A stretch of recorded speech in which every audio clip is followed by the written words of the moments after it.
দেশে শুরু হয়েছে আধুনিক আইপিআরএসে মাছ চাষ। পরিবেশ বান্ধব এই পদ্ধতিতে অল্প জায়গায় বেশি মাছ উৎপাদন করা সম্ভব। চাঁপাইনবাবগঞ্জে মাছ চাষের আধুনিক এই পদ্ধতি এরই মধ্যে চাষিদের মাঝে সাড়া ফেলেছে।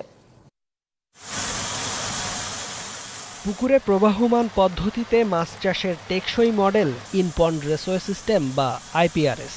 আধুনিক এই পদ্ধতিতে অল্প জায়গায় বেশি ঘনত্বে কয়েক গুণ বেশি মাছ উৎপাদন করা যায়। 2007 সালে যুক্তরাষ্ট্রে এই পদ্ধতিতে মাছ চাষ শুরু হলেও বাংলাদেশে হচ্ছে প্রথমবারের মতো।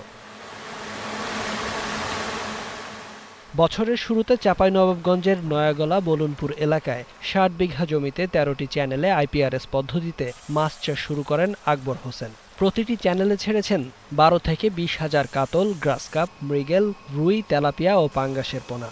এখান থেকে 600 বিঘা আয়তনের পুকুরের সমান পরিমাণ মাছ উৎপাদন হবে বলে আশা আকবরের।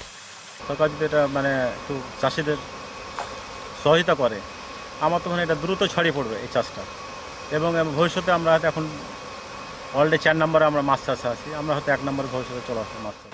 এই পদ্ধতিতে পুকুরের বর্জ্য অপসারণের ব্যবস্থা থাকায় অ্যামোনিয়া গ্যাস মুক্ত পরিবেশে মাছের রোগবালাইও কম হয়। নদীর মাছের মতো স্বাদ আর অল্প জায়গায় বেশি উৎপাদন সম্ভব হওয়ায় এরই মধ্যে এই পদ্ধতি মাছ চাষিদের মধ্যে সাড়া ফেলেছে বলে জানান জেলার মৎস্য কর্মকর্তা। প্রতি ঘনমিটারে 100 থেকে 200 কেজি মাছ উৎপাদন করা সম্ভব, যেটা বাণিজ্যিকভাবে অন্য কোনো পদ্ধতির মাছ চাষে সম্ভব না।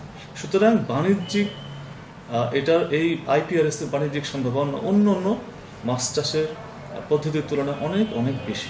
আকবরের মৎস্য খামারে কাজের সুযোগ পাচ্ছে অন্তত অর্ধশত বেকার। সব মিলে ভালো লাগছে। আপনার এখানে কাজ করতে ভালো, পড়ালেখারও সুযোগ সুবিধা আছে, 8 ঘন্টা ডিউটি করে আমি বাসায় যেয়ে বিকালে প্রাইভেট করতে পাই।